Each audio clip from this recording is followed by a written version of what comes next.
मेरे YouTube family नमस्कार, प्रणाम, हर हर महादेव। मैं रूबी कुमारी आप सभी को अपने यूट्यूब चैनल पे स्वागत करती हूँ।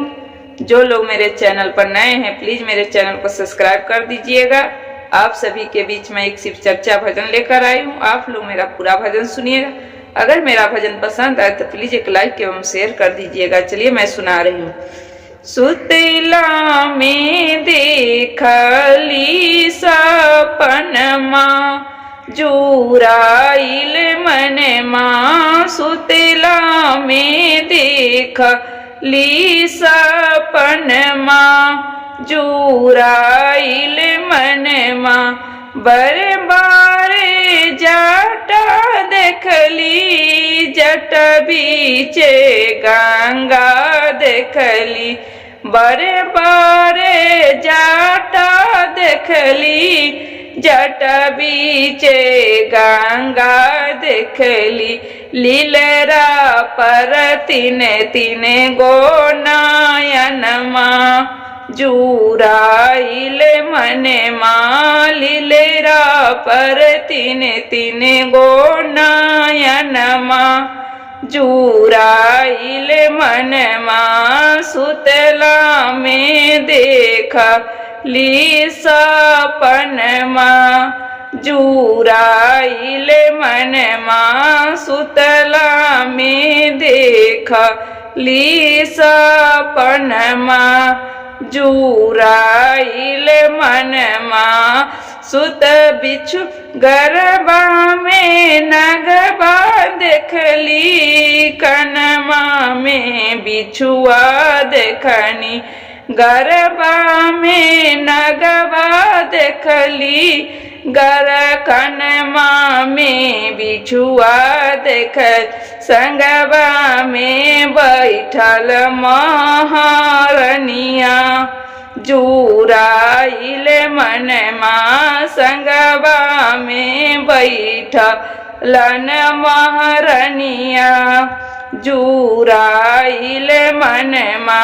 सुतला में देखली सपनमा जुराइल मनमा, सुतला में देखली सपनमा जुराइल मनमा, गोदिया में गणपत देखनी, बगल में बसहा देखली, गोदिया में गणपत देखली, बगला में बसहा देखनी, बाटेला दाया के मोटरिया जुराइल मनमा, बाटेला दाया के मोटरिया जुराइल मनमा,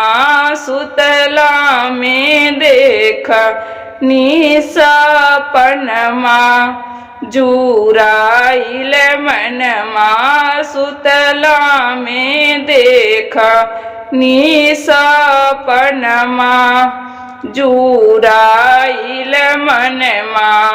नारायण हूँ आप सभी को, चलिए सुनिएगा। कंगना के दाम यल मोल हो, पिया लेके तू अइहा, कंगना के दाम यल मोल हो, पिया लेके तू अइहा, लेके तू अइहा, पिया लेके तू अइहा, लेके तू अइहा, पिया लेके तू अइहा, कंगना के दाम यल मोल हो, पिया लेके तू अइहा, ओही कंगनवा में 12 गो दाना, ओही कंगनवा में 12 गो दाना, सुबह शाम जपम नमः शिवाय हो, पिया लेके तू अइहा, सुबह शाम जपम नमः शिवाय हो, पिया लेके तू अइहा, कंगना के दाम अनमोल हो, पिया लेके तू अइहा, कंगना के दाम अनमोल हो, पिया लेके तू आई। कंगना पहिरी हम चर्चा में जाए, वे कंगना पहिरी हम चर्चा में जाए। शिव गुरु के करब गुणगान हो, पिया लेके तू अइहा।